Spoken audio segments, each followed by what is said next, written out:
وهو علي مسلمة وهو أبي بيرها وهو أختار كتخصصي حنانا هولها يبيرها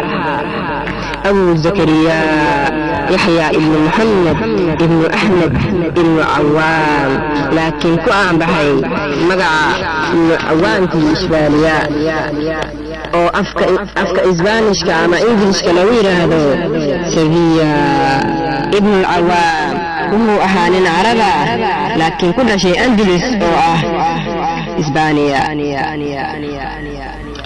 لما في قرني لبي تغنى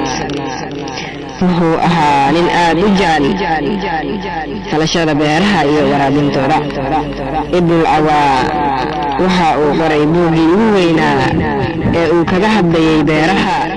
كتاب الفلاح The Book of Agriculture buugani ابن العوام waxa uu kaga hadlayaa geedaha lagu beero wadamada Carabta oo dhan wuxuu ابن العوام si gaar ah ugu takhasusay cilmiga beeraha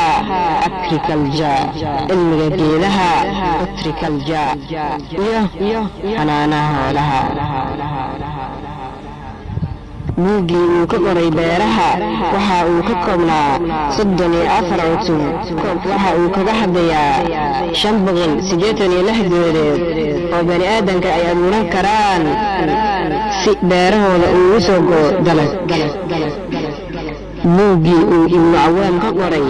beeraha oo ku qornaa afka Carabiga waxa loo turjumay 2 luqadood Isbaanishka labo Faransiiska 19 dhamaadkiisa daawada afka Isbaanishka buuga al-Falah waxa uu ka koobnaa 350 page dhanka kale ابن العوام wuxuu min darsiya dhul beereedka la abuuran karo iyo midka oomanaha ابن العوام waxa uu aad ugu aanbahay daaweynta xoolaha tacliimkii muslimka waxa uu geeriyooday sanadku markuu كل بقول كنتني سديدي ميلادي لأن كان هجري أنا كبرني شن بقول شدباتني سجالكي على هريست ابن العوام ما أنت إنسان ينقص الجبين دونا والسلام عليكم ورحمة الله وبركاته.